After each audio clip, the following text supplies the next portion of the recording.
بھیڑیا چراتا ہے، کہتے ہیں میرے اوپر کپ کپی طاری ہو گئی بزرگوں کی بات سن کے، اور مجھے پیاس لگی اور خواہش آئی کہ پتہ نہیں اب بابا جی کچھ کھلائیں پلائیں گے بھی کہ نہیں، بابا جی کچھ کھلائیں گے بھی کہ نہیں۔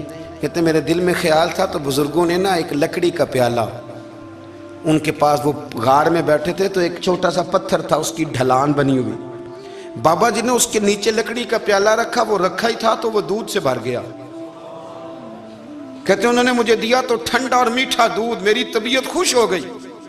بابا جی نے دوبارہ وہی پیالہ اسی جگہ رکھا تو شہد سے بھر گیا۔ 1000 سال پہلے داتا صاحب لکھ رہے ہیں، کہتے مجھے دیا، میں نے فوراً کہا، میں نے کہا حضور یہ دودھ تو گائیں بھینس دیتی ہے، پہاڑوں سے تو نہیں نکلا کرتا، اور شہد تو شہد کی مکھیاں دیتی ہیں، پتھروں سے تو نہیں نکلتا، یہ آپ کہاں سے نکال رہے ہیں؟ تو کہتے ہیں وہ قرآن مجید پڑھنے لگے۔ وَإِذِ اسْتَسْقَىٰ مُوسَىٰ لِقَوْمِهِ، جب موسیٰ کی قوم نے ان سے پانی مانگا، فرمانے لگے موسیٰ کی نافرمان قوم پانی مانگے، حضرت موسیٰ پتھر پہ ڈنڈا مارے تو اللہ وہاں سے 12 چشمے جاری کر دے۔ جو رب حضرت موسیٰ کی نافرمان قوم کے لیے پتھر اور پہاڑوں سے چشمے نکال دیتا ہے نا، وہ محمد عربی کے غلاموں کے لیے پتھر اور پہاڑوں سے دودھ اور شہد بھی نکال دیا کرتا ہے۔ وہ بزرگ کہنے لگے بس بات یہ ہے کہ آج بھی ہو اگر ابراہیم کا ایمان پیدا تو آگ کر سکتی ہے انداز گلستاں پیدا۔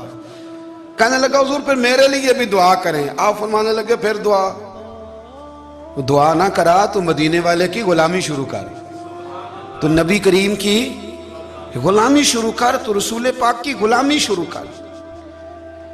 ایک بات علم، پھر فرمایا اللہ رسول سے محبت، پھر فرمایا حضور کی غلامی۔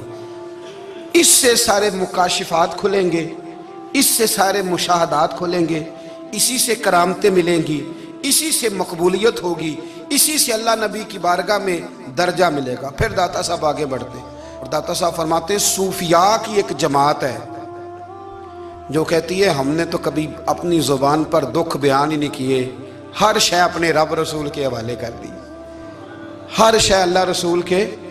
اور داتا صاحب کہتے ہیں کچھ ایسے بھی ہیں جو دعا بھی نہیں مانگتے، لوگوں کے لیے مانگتے ہیں، اپنے لیے نہیں مانگتے۔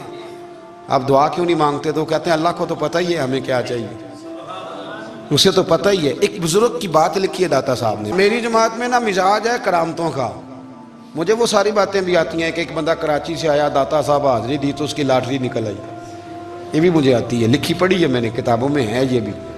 ایک بندہ، یہ ساری باتیں نا آتی ہیں کرامتوں میں، بڑی ساری چیزیں لوگ بیان کرتے ہیں کہ میں وہاں آیا اور میں نے حاضری دی تو موج لگ گئی، یہ ساری باتیں آتی ہیں۔ ہمارے پرانے بزرگ اور بھی قصے سنایا کرتے تھے، ساری ہمیں چیزوں کا پتہ، پر جو عنوان ہے نا وہ حضرت شیخ ابو نور کہتے ہیں کہ ایک بندہ داتا صاحب کے مزار پہ گھوم رہا تھا، داتا 10 روپے دے، 10 روپے دے، 10 روپے دے، تو ایک بندہ بڑی دیر سے اسے دیکھ رہا تھا، وہ کہنے لگا داتا نے تجھے کیا دینا ہے، ادھر آ میں دوں۔ اس نے 10 دیے، بندہ بڑا حسین تھا، ہنس پڑا، کہنے لگا داتا تیرے بھی صدقے جاؤں، دلانے لگا تو منکر سے ہی دلوا دیے، جو نہیں مانتا اسی سے دلوا دیے۔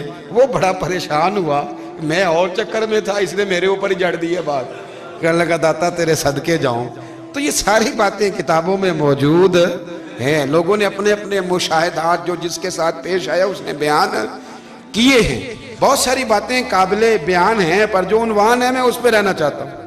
داتا صاحب رحمت اللہ علیہ فرماتے ہیں ہماری تعلیمات ہیں کہ اپنے دکھ درد دنیا داروں سے بیان نہیں کرنے، سوال کا دروازہ لوگوں کے سامنے کھولنا، اللہ والوں سے کہیں گے کبھی کہنا ہوگا تو دنیا داروں سے کہنا۔